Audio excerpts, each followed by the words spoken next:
Here, an interesting view between these walls. Probably a gate comes up from down there, originally at least.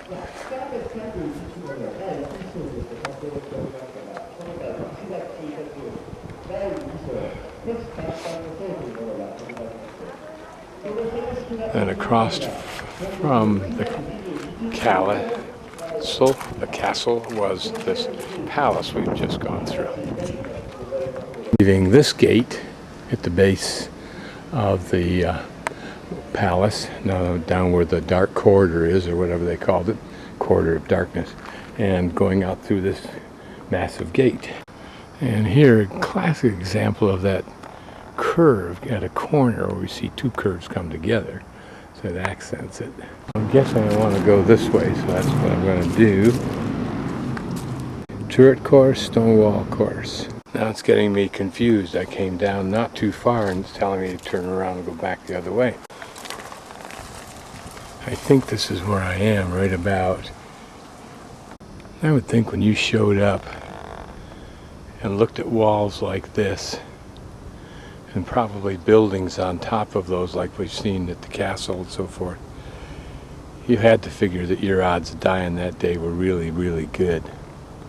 These are the remains of 13 turrets that burned just before the Seiman War, S-E-I-M-A-N War. Turrets were used apparently to store military supplies, ammunition, etc. in, but in times of crises when it was needed, they were also used to house the men.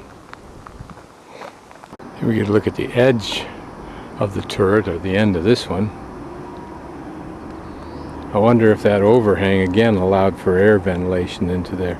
Here we get a little bit of a look of what it was like to be up on the wall. Camera over the side here so we can see what it would be like. Again, I cannot see how a curved inward wall is an obstruction any more so than a vertical wall. However, it's also difficult to understand how could someone imagine that they could climb up this wall. The Romans might have had a machine for this. Or Archimedes might have created one, but I don't think these folks had anything like that. Now this is interesting because here we have a wall, and it's within the moat, which lies out there somewhere along that road over there. And then we have another level over there that you can see beyond that corner, about in the middle. And then we have this block here, which certainly would have held a turret of some sort. And then here, another platform at a slightly lower elevation. And then, of course, the next higher elevation, and we're still considerably lower than the castle. That's the structure that I saw when I first entered and walked up the road going to the visitor's entrance. But again, panning about again to get a sense of elevation here. Here we have another level that I'm on, and then of course there's the level that the castle itself and the palace are on. Now, a question to be asked here: is more curve better? In other words, is the one on the left better, or the one on the right? The one on the right just seems like, to a mountain climber, a rather gentle slope. This wall that we're looking at is called the Nyo no Ishigaki, or the stone wall of two styles, because of exactly what we were talking about. What they reflect is two different styles of masonry, in the sense of how the stones are laid. I still sense up there, for example, this more gentle design curve is apparently the original construction. And here it looks like large rocks are put in horizontally, but also in a considerable mixture. Whereas in the other one, which is a later masonry style, smaller blocks, it looks like more consistency of the size in their horizontal rows. But the interpretive sign still gives no indication as to the differences in their strategic or tactical values.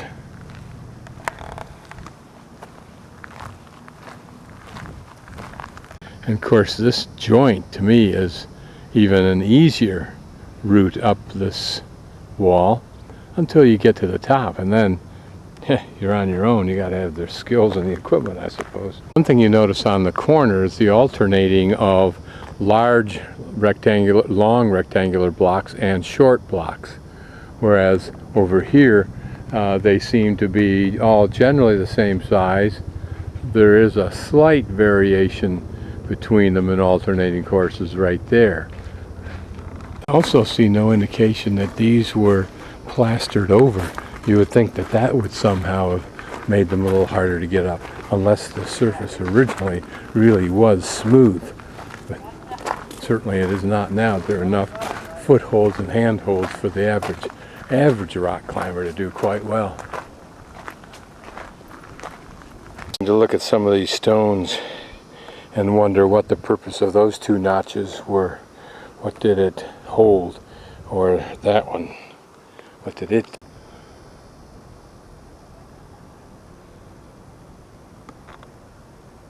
And why the overhang on one side but not the other? That would seem to have some conflicting functions. You'd think if it was an overhang, it'd be really hard to get in there.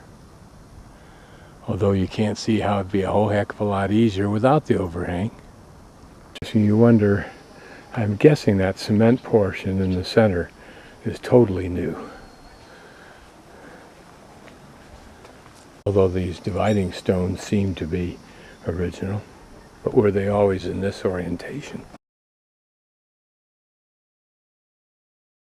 So the Sukiyamaru two-story hall.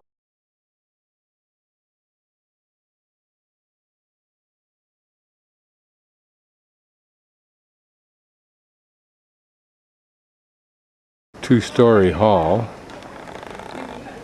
and what's notable is that it was probably used for cultural such as tea ceremonies, but not for plays, no plays, and SNOH plays, and poetry readings. Even though the south exterior of the hall has loopholes for gunfire and stoning, the first floor of the building is dirt floor and the second is a hall, which is quite rare for a building to have these two different materials. Going to go in, but apparently this is the dirt floor that they're talking about. It's interesting how they use, here and in China, the log as it comes without necessarily finishing it off. They adjust its height and so forth to the task it needs to do, i.e. give you a level floor above. And notice how they join two together. A simple method, really. It was probably an original cistern. Notice how they put it together with the notch method, if you will, of putting wood together sometimes.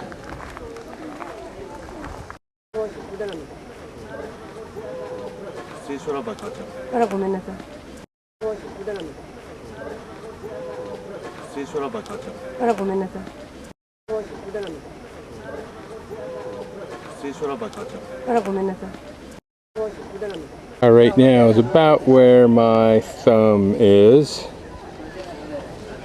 I think, and we're looking the walls to our right, and we're looking down this old moat area.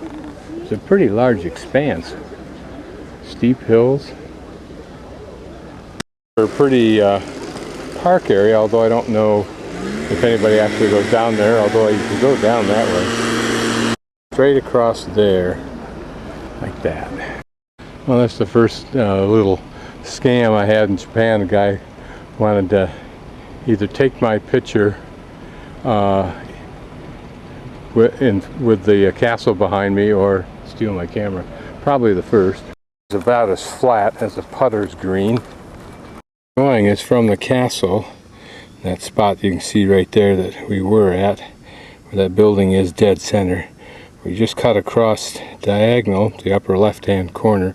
Now we're going to take that little road there that goes underneath Water Closet and go up to the Kumamoto City Museum, former residence of Hosokawa Jiobu, where that red dot is. I think this is the way through somewhere.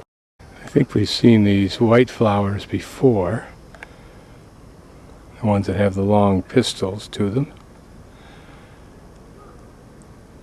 But here are some pink reddish ones, and down here some really pink ones. Idea what this area is up in here, but here it looks like it might have been a shrine. Using the tourist map to find the place I'm supposed to have gotten a discount at is typical. It's a lousy map. So assuming this is the place I think it is, former residence of Hosokawa Jibu, if that's what it is I'm trying to get to, probably saved 150 yen. I'm assuming this is the route that behind me that I'm following to get to the ticket office, but just wanted to look at the grounds.